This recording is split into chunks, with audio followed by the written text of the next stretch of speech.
Good afternoon बच्चों। दिल्ली शिक्षा विभाग द्वारा आपके लिए जो हिंदी की वर्कशीट भेजी जा रही हैं कक्षा 10 के लिए, उनके हल के क्रम में आज हम लेकर आए हैं वर्कशीट संख्या 32, कार्यपत्रक 32, दिनांक 16/9/2020। और इसके लिए विषय है उत्साह कविता, सूर्यकांत त्रिपाठी निराला की। तो इस कार्यपत्रक में जो इस कविता के बारे में दिया हुआ है, हम उसको पहले एक बार थोड़ा सा पढ़ लेते हैं, इसकी भूमिका जान लेते हैं कि सूर्यकांत त्रिपाठी निराला की कविता है जो बादल को संबोधित करती है। बादल निराला का प्रिय विषय है।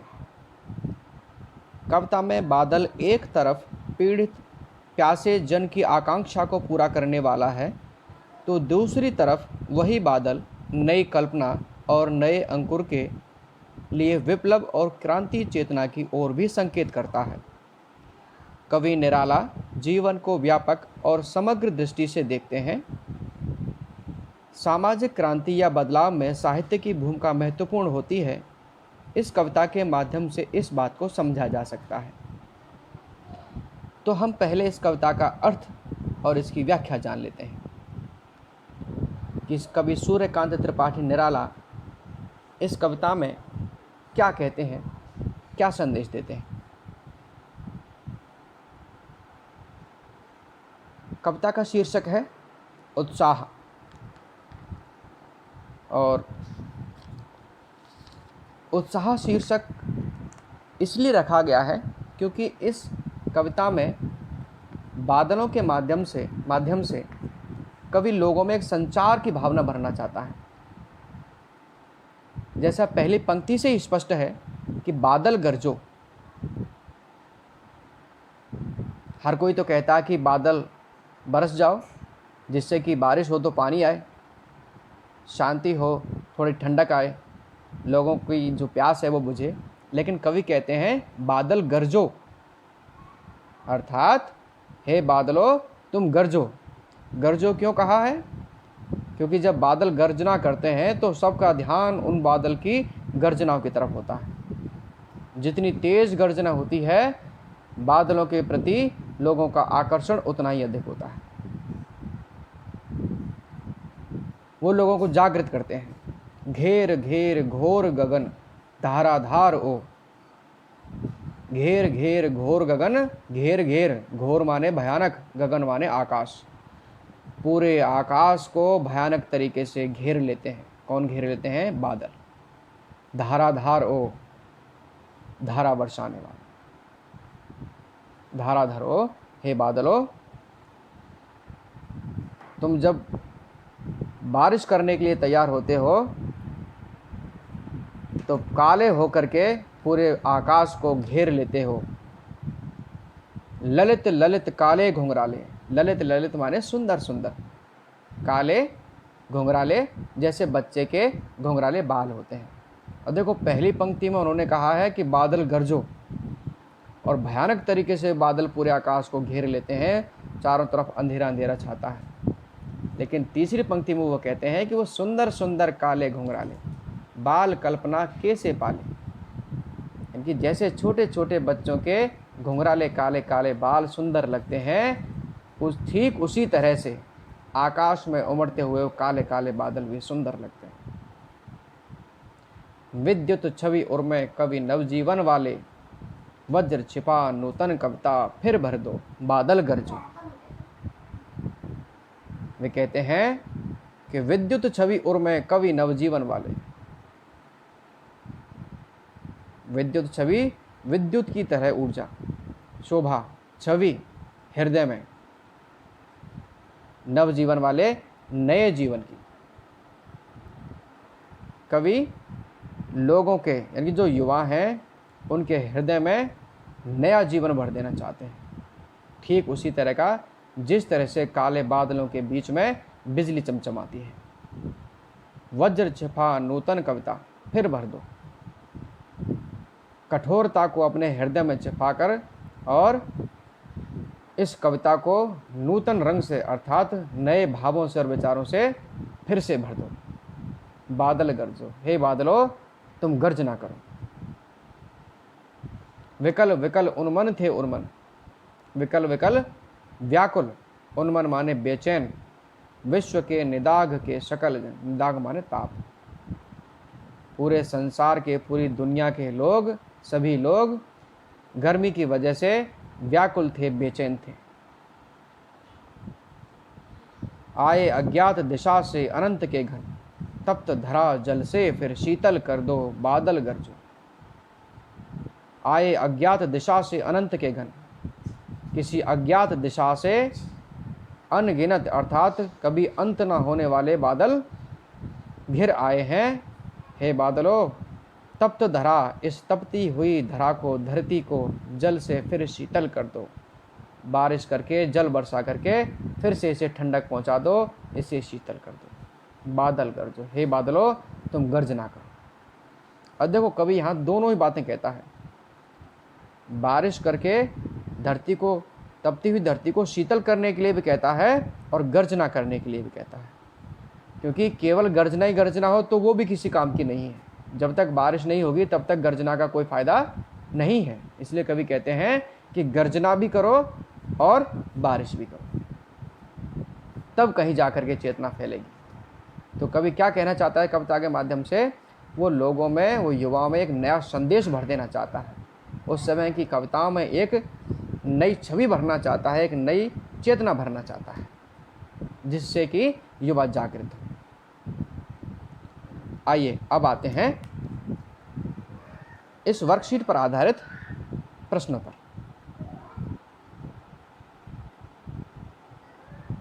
पहला प्रश्न है, क्या आप अनुमान लगाकर लिख सकते हैं कि कवि ने बादल बरसने के स्थान पर गरजना शब्द का प्रयोग क्यों किया है?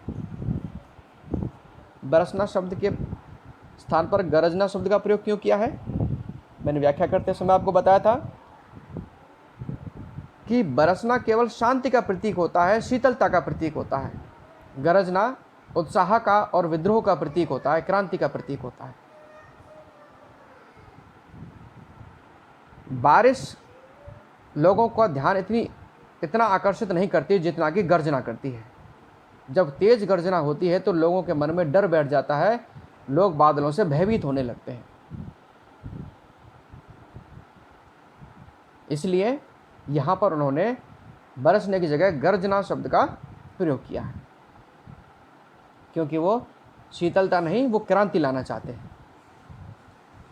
कविता का शीर्षक उत्साह क्यों रखा गया है? कविता का शीर्षक उत्साह इसलिए रखा गया है क्योंकि यहाँ पर गरजने, बादलों के गरजने के माध्यम से लोगों में उत्साह भरने की कोशिश की गई है। एक आह्वान गीत है जो कि लोगों में नया संचार पैदा करना चाहता है।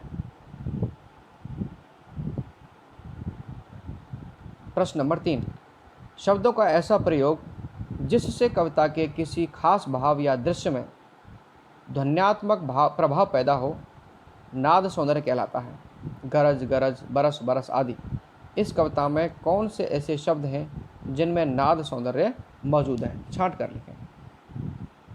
जैसे नाद सौंदर्य, तो दूसरी पंक्ति वही है, घेर घेर घोर, ललित ललित। इन शब्दों में नाद सौंदर्य है। वज्र छिपा नूतन कविता फिर भर दो, बादल गरजो। देखो वहाँ तो एक शब्द 2 बार आया है ध्वन्यात्मकता के लिए, लेकिन यहाँ जब कविता की पंक्ति का अंतिम शब्द और उसकी जो लय है वो एक सी मिलती है, तब वहाँ भी ध्वन्यात्मकता होती है। ऐसे ही विकल विकल, उन्मन थे उन्मन, इनमें भी ध्वन्यात्मकता है। शीतल कर दो बादल गरजो, ये शब्द भी ध्वन्यात्मकता के हैं। अगला प्रश्न है 4, गतिविधि। बादल के आने और उनके बरसने पर प्रकृति में जो परिवर्तन दिखाई देते हैं उन्हें अपने अनुभव के आधार पर लिखिए। अब बारिश होती हुई सबने देखी है, तो जब बारिश आती है तो प्रकृति में कैसा बदलाव दिखाई देता है वो आपको लिखना है।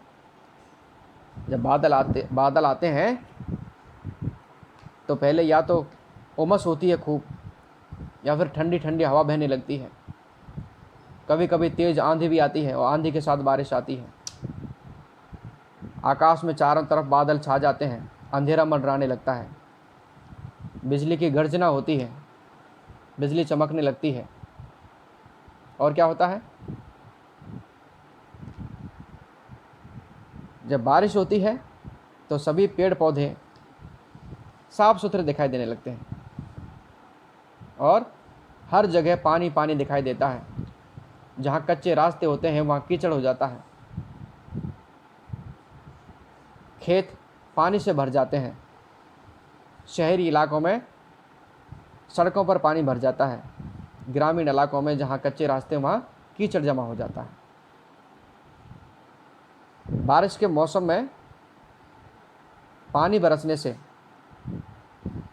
ज़मीन में बिलों में छिपे हुए जो जीव जंतु हैं वो बाहर निकल आते हैं।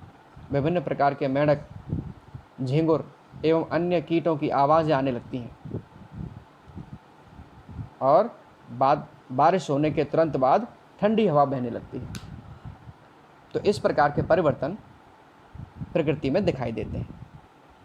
ये आपके प्रश्न हैं।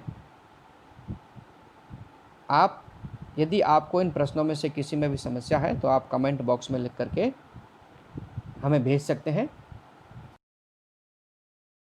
ये हमने प्रश्नों के उत्तर लिखने का प्रयास किया है।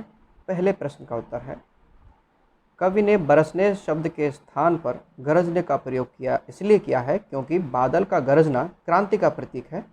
कवि युवाओं में चेतना लाने और समाज में परिवर्तन लाने के लिए क्रांति चाहता है, इसलिए वो बरसने के स्थान पर गरजने का प्रयोग करता है। दूसरे प्रश्न का उत्तर, कविता का शीर्षक उत्साह इसलिए रखा गया है क्योंकि कविता में क्रांति का आह्वान किया गया है, नई चेतना भरने के लिए प्रयास किया है, अतः पूरी कविता में उत्साह का भाव है। ये दूसरे प्रश्न का उत्तर है। इसमें आप अपनी तरफ से भी उत्साह से संबंधित पंक्तियां जोड़ सकते हैं। तीसरा प्रश्न, इसका उत्तर आप अपने शब्दों में भी लिखने का प्रयास करें कि जो ध्वन्यात्मकता है वो घेर घेर, ललित ललित, फिर भर दो बादल गरजो, विकल विकल, उन्मन थे उन्मन। इसी तरह से जो अंतिम पंक्तियां हैं उनमें भी है, आप उन पंक्तियों को भी लिख सकते हैं।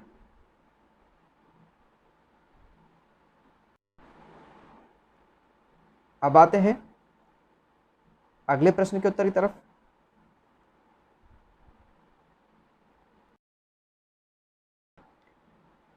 जब बारिश होती है तो उस समय तेज हवा चलना, सर्वत्र शीतलता होना, मौसम साफ सुथरा हो जाता है, जगह जगह पानी भर जाता है, कच्चे रास्तों में कीचड़ हो जाता है, खेतों में पानी भर जाता है, लोग खुश नज़र आते हैं, ज़मीन में बिल बनाकर रहने वाले जीव बाहर आकर तरह तरह की आवाज़ निकालते हैं, जैसे झिंगुर है, मेंढक है और भी तरह तरह के जीव हैं। तो आप इस तरह से अपनी तरफ से भी और इसमें लिख सकते हैं, जैसे पेड़ पौधे बिल्कुल साफ़ सुथरे नज़र आते हैं, इस तरह से। तो अगला जो हमारा वीडियो आएगा वो इसकी अगली वर्कशीट पर आएगा। तो आप, यदि आपको उस वर्कशीट के लिए भी इंतज़ार नहीं करना पड़ेगा, वो जल्दी ही आपके सामने आ जाएगा।